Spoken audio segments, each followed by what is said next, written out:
was noisy. It wasn't noisy. I was thinking it's really peaceful out here. Um, Today is Fête, travail, 1st of May, and I can't pronounce this. It's Mugwe or Lily of the Valley. People, if you see people, you normally give them Lily of the Valley today in France. I think I mentioned this the other day. There's a cat out here, so it's quite possible she'll start winding round. I think what happens is because I'm talking, she thinks I'm talking to her. Yep, heading this way. So if the tripod starts shaking, you'll know who it is. I was trying to think about. Yeah, here we go. You have to hold it now. Oh, Jazz, you're a pain. Aren't you? I'm not talking to you. No. I was trying to think about compromises that we made by moving to France. I suppose compromises that you make by moving abroad. Oh, right. How long are you going to stay there? Huh? Um, and I couldn't think I could only think of one.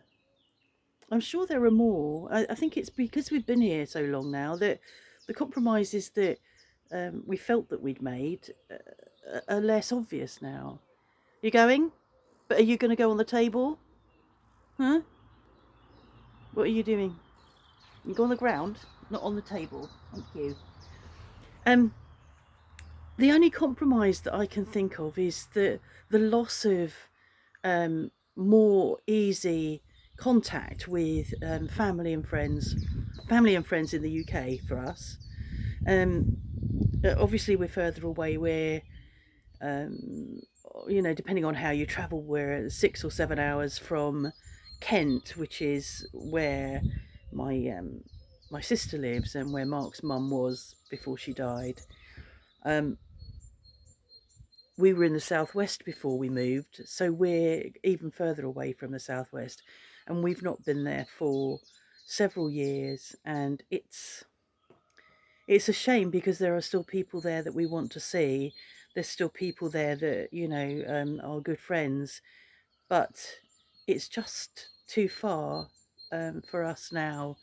I talked about it that we're heading over in July, and I said to Mark maybe we could do what we were planning before COVID, which was to go in through the southwest and then travel up country. But we find it really tiring now to drive distances, and so we sort of lost contact with some people in the southwest, and um, yeah, gradually you lose contact because people don't want to come this far, and other things get in the way, and um, so yeah, that's a compromise.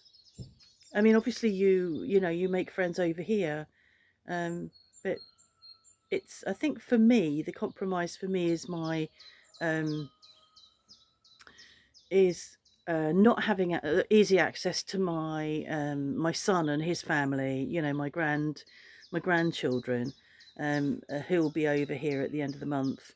I think that's the hardest bit. And what we did when they were here several years ago, because obviously in many cases nowadays, families are divided, aren't they? So you've got a mum and a dad, but they're not together, and then you've got another. So the grandparent, you've got like four sets of grandparents, and so each of those grandparents have to be visited or whatever. So um, I think because of COVID, that they're coming back here a year behind when they were planning to come back, and that's fine. But what we did when they were here last time, and Thea, who is now 5, was only 15 months old. We made sure that we made contact on video. I don't know, every 3 or 4 weeks, just to keep up the relationship with her, because it's really hard, isn't it, at that distance? Not she grow they grow so quickly at that age. So that's what we've done. So I feel like we've maintained a relationship with her, and we didn't need to do it for the boys because the boys were older and the boys already knew us quite well anyway, so it wasn't important. And I'm sure Charlie, if he is looking, will say, no, that's not true, you don't talk to me on video. That's Charlie. um So yeah, that's the compromise, I think. Interestingly, when we moved here, in 2006, that's how it was. And then my daughter, 5 years later, followed us, which wasn't on the cards for either her or for us. It wasn't something that we had expected. And she was one of our most frequent visitors. She was here at least twice a year, which was lovely. And she was luckily enough, lucky enough to have um, the chance of voluntary redundancy in the job that she was in, and which gave her a lump sum.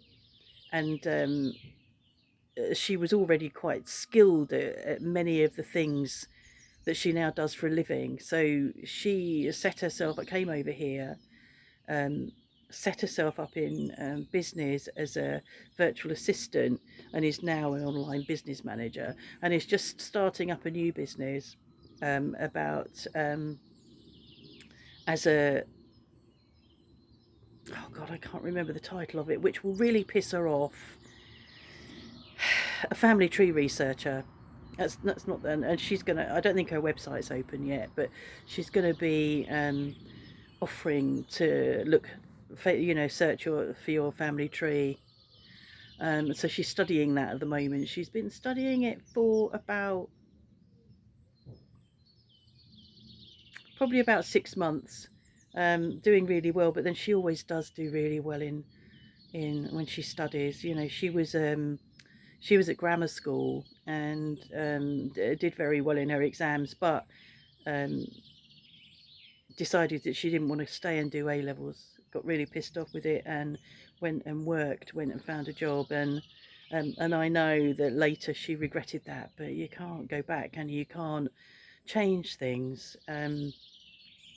But she's done really well. She's done really well setting up business over here. And there's limits sometimes for auto entrepreneurs, um, how much they can earn before they go into another bracket. And for quite a while, she had to work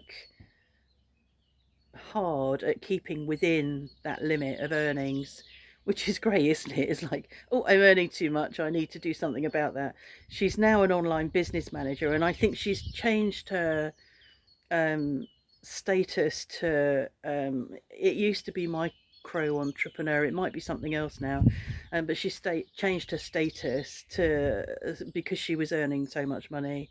Um, and the genealogy, the family tree researcher stuff, is so that she can um, move on and do stuff that she feels passionate about. Because what she's been doing has earned her a good living, but she said, I need to have something else up my sleeve. So I'm really pleased for her.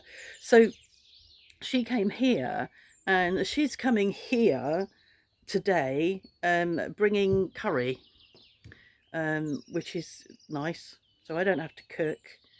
I did say to her the other day, maybe I could interview you about your um, family researcher genealogy stuff. She on This was on Facebook. I commented, and she obviously had used an emoticon, but it didn't show up. So I don't know whether it was a or what. So I'll see what. But I don't think she'll let me. But I think when her website's up and running, it would be good for her to, for me to ask her questions about what she's doing. She's been doing it since she was about 12. Um, I think I've talked about this before. We got some stuff through. Um, a very distant relative had died, and my ex-husband had inherited us. Well, it wasn't a very large sum of money. It was quite a bit of money for us, but at the time, but it wasn't a large sum of money. And he'd inherited, and but what came along with the inheritance was this mass of um, papers with the whole family tree on it. And Joe's been hooked since then. So um,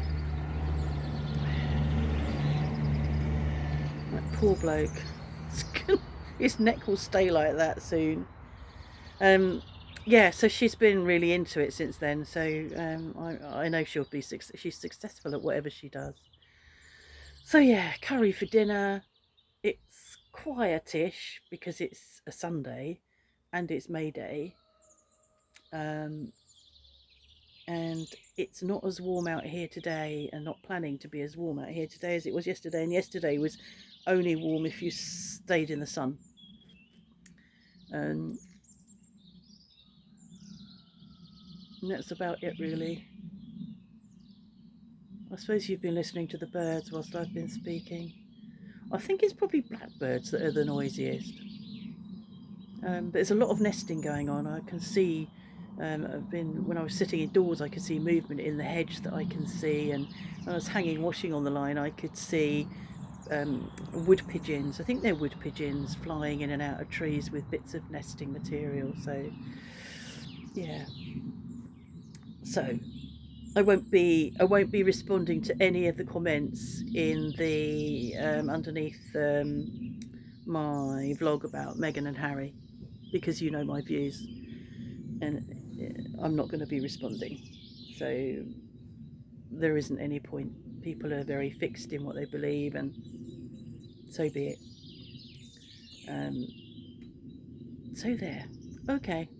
Um, see you another time after I've eaten curry.